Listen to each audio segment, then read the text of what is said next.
তো জীবনে বরকত কিভাবে আসবে, প্রোডাক্টিভিটি কিভাবে বাড়াবেন, যে অল্প সময় অনেক কিছু করতে পারেন, কিভাবে করবেন আমি কয়েকটি পরামর্শ দিতে চাই এবং আমার ব্যক্তিগত অভিজ্ঞতা আছে। আর এই পরামর্শগুলো হাদিসের আলোকে কয়েকটি কাজ করতে পারেন আপনার প্রোডাক্টিভিটি বাড়ানোর জন্য। নাম্বার 1, খুব গুরুত্বের সাথে লক্ষ্য করবেন, রাতে দেরিতে ঘুমাবেন না। যারা রাতে দেরিতে ঘুমায় এদের জীবনে বরকত নষ্ট হয়ে যায়, এদের জীবনে প্রোডাক্টিভিটি থাকে না।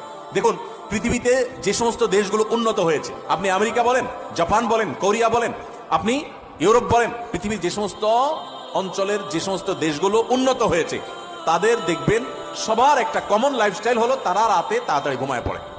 সমস্ত উন্নত দেশের সব মানুষদের মধ্যে এই কালচার আছে। সারা পৃথিবীতে যে দেশগুলো উন্নত হয়েছে তারা সবাই দেখবেন সন্ধ্যার পর পর শুয়ে পড়ে। আর আমাদের বাঙালির রাত শুরুই হলো 10টার পর, তাই না? আমরা অফিস আদালত থেকে আইসা বাসায় রিমোট নিয়ে জামা টামার খুলে থুইয়া বৈশা, এরপরে আমরা আয়সার নামাজ যদি পড়ি নামাজি হই, আর বেনামাজি হলে তার কোনো কথাই নেই। আয়সা আমরা সোফা বসে এবার আমরা রিমোট দিয়া একটা পর একটা চ্যানেল পাল্টাতে থাকি, এরপরে মোবাইলে ফেসবুকে হাতাইতে থাকি, খাওয়া দাওয়া করে শুধু শুধু আমাদের 12টা, 12:30, 1টা। এই যে দেরিতে ঘুমাই, আমাদের জীবনের প্রোডাক্টিভিটি নষ্ট হয়ে যায়, বরকত নষ্ট হয়ে যায়। যে তরুণ তার প্রোডাক্টিভিটি বাড়াতে চায় সেই জন্য রাতে তাড়াতাড়ি ঘুমায়। রাতে তাড়াতাড়ি ঘুমায়, যেগুলো রাতে করবেন ওগুলো সকালে করবেন। অনেক যুবক আছে পড়াশোনা করে রাত 12টা পর্যন্ত। আরে ভাই, রাত 10টায় আপনি ঘুমিয়ে যান। এই যে 2 ঘন্টা পড়লেন, ভোর রাতে উঠে ফজরের সময় 2 ঘন্টা পড়েন, ওই 2 ঘন্টা এই 2 ঘন্টার চেয়ে অনেক বেটার হবে। কারণ 6-7 ঘন্টা 8 ঘন্টা ঘুমের পরে যে ফ্রেশ মুড থাকবে, ওই সময় পড়লে সেই পড়াটা অনেক তাড়াতাড়ি আপনার আত্মস্থ হবে।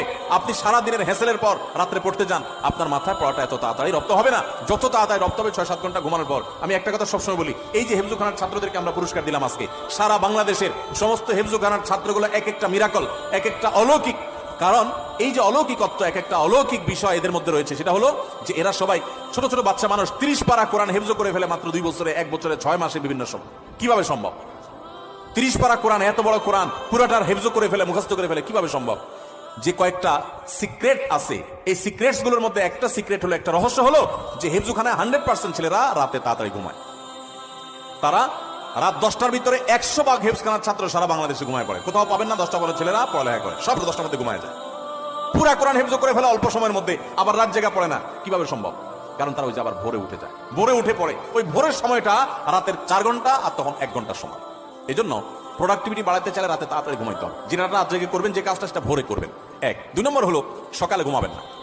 সকালে ঘুমানো যাবে না। সকালের ঘুম মানুষের জীবনের বরকত নষ্ট করে দেয়। আমাদের নবী সাল্লাল্লাহু আলাইহি ওয়াসাল্লাম দোয়া করেছেন, আল্লাহুম্মা বারিক লি উম্মতি ফি বুকুরিহা। আল্লাহ আমার উম্মতের জন্য সকালের সময়টাতে বরকত দান করবেন, আর ওই টাইমে আপনি ঘুমায় থাকেন।